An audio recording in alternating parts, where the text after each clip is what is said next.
up, guys? Welcome back to my channel. Today's video is going to be part one of the Financial Archetype series. We are going to talk about the Guardian today. So if you're here watching this video, I'm assuming you have watched my video on how to heal your relationship with money. And that's why you're here. This is kind of a follow-up to that one. So if you haven't watched that one, be sure to watch that first. That's a great introduction to everything we're going to talk about today. So today's topic or archetype is going to be the Guardian. So just to give you a recap, the Guardian is somebody who has their strengths financially in that they're very alert and they have a lot of prudence, but their pitfalls is that they're riddled with worry and anxiety. So you are probably a Guardian if your financial decisions are constantly overanalyzed. They require a lot of analysis. If you are somebody who constantly thinks about worst case scenarios when it comes to money, you're thinking about what might happen if another Great Depression takes place, what might happen to your stock portfolio if that's the case.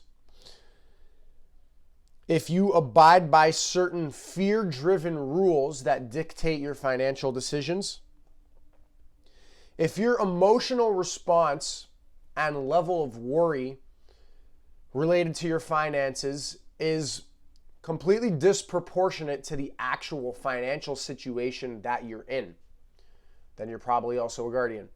So for example, what that might sound like or look like is, are you worried about being able to pay your rent and your hydro, even though you've never actually had the experience of not being able to pay those bills? And even if you didn't work another day for the next few years, you'd be able to afford those payments? I know I'm somebody who associates with this Guardian archetype. It resonates with me. And that's a bit of a worry I have. I kind of calculate the money coming in versus coming out, and I think about like being able to pay my bills. And realistically, I have enough savings right now that I could not work for the next little while and I would be completely fine in the next year or two. But it's something that crosses my mind, and that's where this is actually one of the strengths of the Guardian, is that they're very alert and they have a lot of prudence with regards to their money. So they're on top of things. They're making sure, like I said, that's something I do. My money in versus my money out. Am I in the green this month? Okay, good. I want to be in the green every month. But realistically, if I'm in the red a few months, it wouldn't be a big deal. And the worry that I have with relationship to like these payments is disproportionate to the actual situation that I'm in. So that's an example of some things that might affect you that would make you a bit of a Guardian. So a distinction between the Guardian archetype and all the other archetypes, for the most part, is that the other archetypes you can kind of identify by the way that people think about their money and the way that people act with their money. But the Guardian archetype is largely identifiable by the way that you feel around money. So there's this kind of stronghold of fear and anxiety around money. And the pros of this archetype of being pretty diligent with your money and maybe being able to, save up quite a bit and being quite responsible with your money, it seems like this would be a good archetype to have, actually. And they all are. We want to have all of them in balance. But this seems like if you're going to have one archetype be most dominant, you might pick this one because, then you're going to be very responsible with your money. But the con of this archetype, which is being constantly riddled with fear, worry, and anxiety, actually outweighs that pro. This is an archetype that could be very crippling to someone's health, mentally anyways, which of course affects your physical health as well. So that's a good way to think about if you are a Guardian. I went over the distinctions between the archetypes of all 8 archetypes in the video that I made on how to heal your relationship with money, just to give you an idea of which archetype you are. But I'm going a lot more in depth in the individual videos. So this is kind of a bit of a preface for you to understand, oh, okay, I really am the guardian. Yeah, all those things strongly resonate with me. Or maybe after hearing what I just said, you thought, I guess I'm not as much of a guardian as I think I am, or as I previously thought I was. So I hope that those examples helped. A good way that you can approach kind of getting free of the death grip that the guardian has over you is really doing a lot of body meditation. So what body meditation would look like or sound like is doing a lot of sensation scanning throughout your body. So you'll notice whenever you're having anxiety or fear, you're going to feel that anxiety and that fear in the pit of your stomach. And it's no different for the anxiety or the fear that's going to come from this guardian archetype. So whenever you're feeling that, well, firstly, we're developing the awareness to know, oh, okay, here's that anxiety and that fear around money again. Whenever you're feeling that, you can do some body scanning. And this sounds kind of obvious, but it's not very common. People don't do this in their day-to-day lives, and it is so helpful. It's such a simple thing, but it's going to be so helpful. You're going to feel so much better. Do this body scanning whenever you're feeling some tightening up, some nervousness, some fear. You're going to feel the tightness predominantly in your gut area, your lower abdomen. It's probably going to be throughout your entire body, but predominantly it's going to be there. Feel it, scan it, label what it feels like. It's going to feel tight, it's going to feel uneasy, and you're going to consciously breathe into it, and you're going to release that tension. And within that, you're going to be releasing some of that fear and that anxiety that comes with it.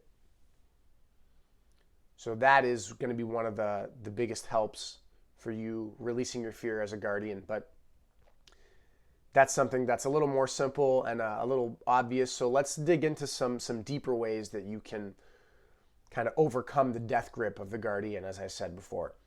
So as I mentioned in the last video, we fall under these archetypes because we have these core stories around money. We have these belief systems around money. And we can usually draw our belief system and our core story back to the most painful memory that we have around money. So this is going to be what decides our belief system, because this is going to be what decides the way that we cope with surviving. So if our most imminent threat seems like not being approved of our peers because we never really had to struggle with money that much, then we might fall into the star archetype. But if you grew up in a situation where the diligence behind money was stressed so much, and financial responsibility was stressed so much, and this is kind of something that I grew up in an environment like this, right? My parents really stressed like the importance of saving and being diligent with your money and not overspending.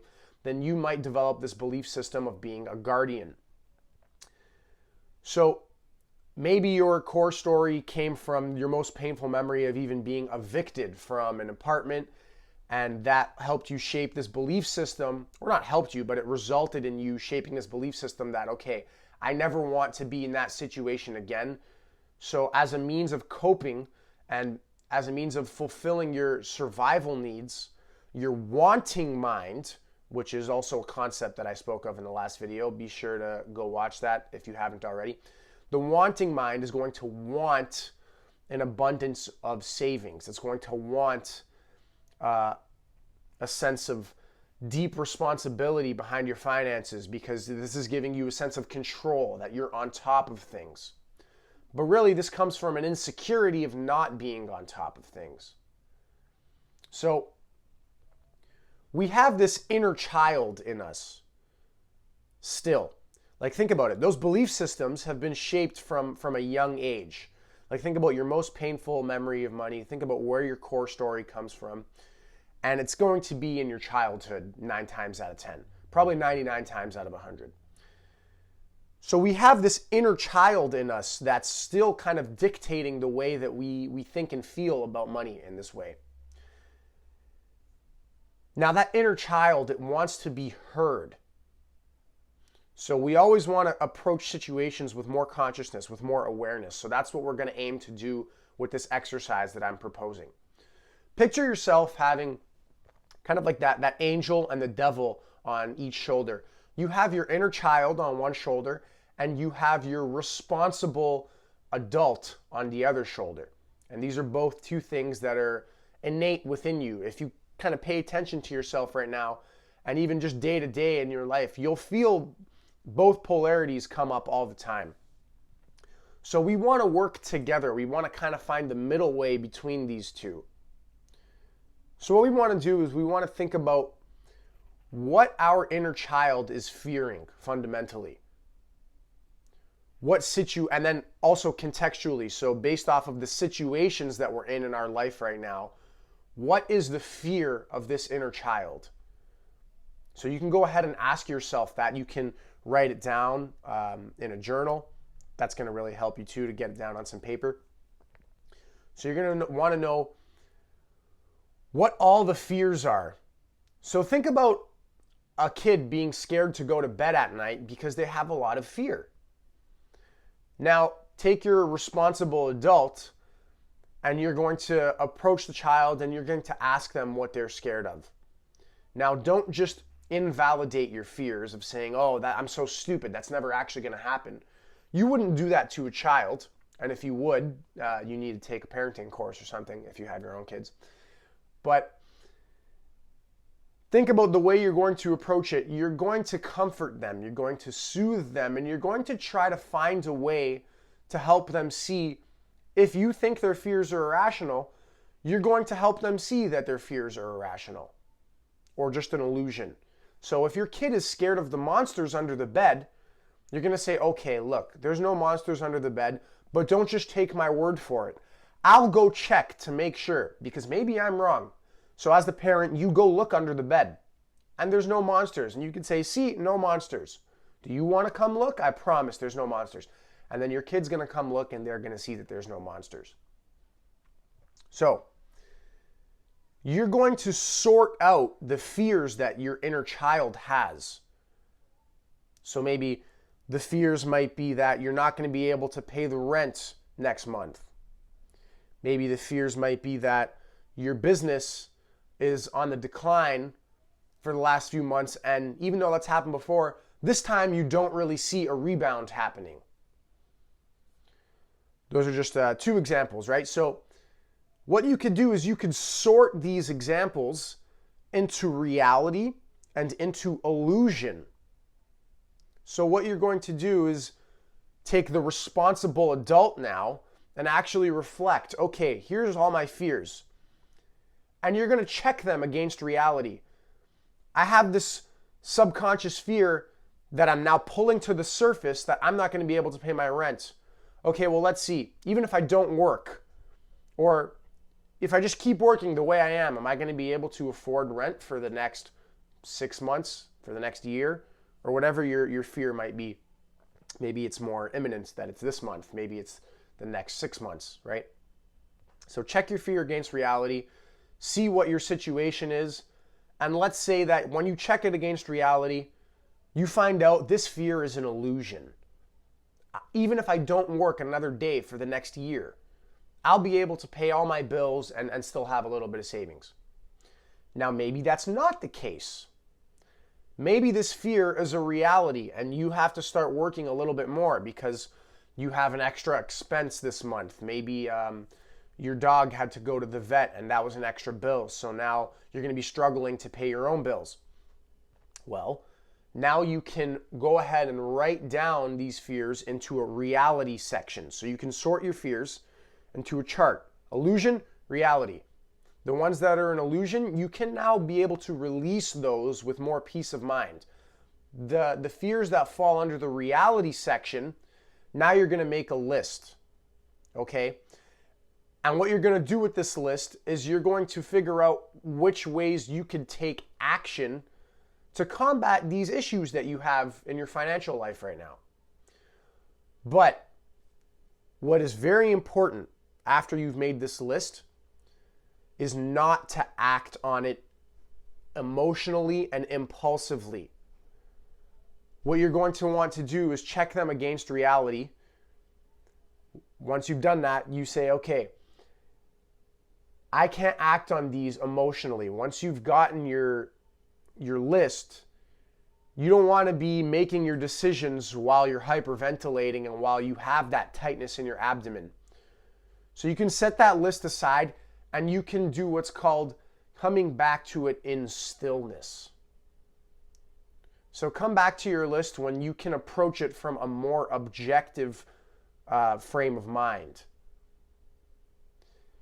Now, some of these action steps that you're going to implement to solve the problems on your list can be pretty simple.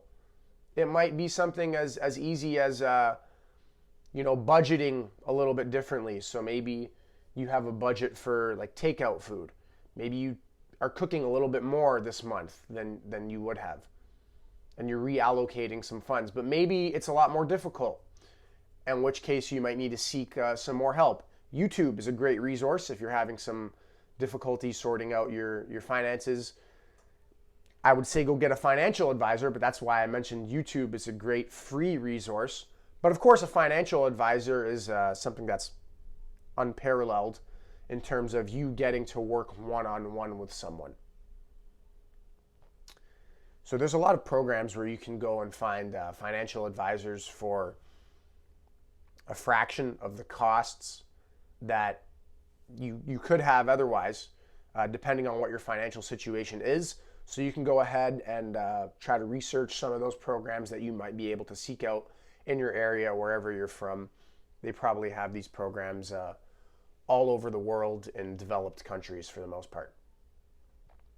So that's going to be a really good exercise, separating illusion from reality, letting your inner child be heard. You want to hear the fears. Don't just dismiss them. Okay, think about when you were a kid, when people dismissed your fears, how did that feel? That didn't feel so good. That kind of just unvalidated everything. You want to be able to hear your inner child. It's still there because it hasn't been heard. So this process of approaching situations with more awareness, more consciousness, is going to be what helps us release a stronghold that any of these financial archetypes have on us. Fundamentally, that's what it takes, approaching the situation with more awareness. Seeing where our core story comes from, seeing why it's there, and understanding how to cope with it. So that's going to be a really helpful exercise for you to understand how to cope with your dominant guardian archetype, if that's you. So that's it for this video, guys. If you liked it, be sure to give it a like, subscribe to my channel for more content. This is video number 1 out of 8 of this series on the financial archetypes. So stay tuned for more if this isn't your archetype. Tell me what your archetype is, and maybe that'll dictate which video I make next. Hope you enjoyed this. Like I said, be sure to like and subscribe for more content. If you enjoyed it, leave a comment. Tell me what you thought. Tell me if this is helpful after you do the exercise. And if you need some more help with this, like I said, free resources. I offer free coaching, 1 session to anybody who wants it. First session is free, so you can schedule your first session with me either by DMing me on Instagram, and I'll attach the link in the description below, or emailing me with coaching call as the title or as the subject of the email. That's it for today, guys. Take care. Have a good one. Thanks for watching.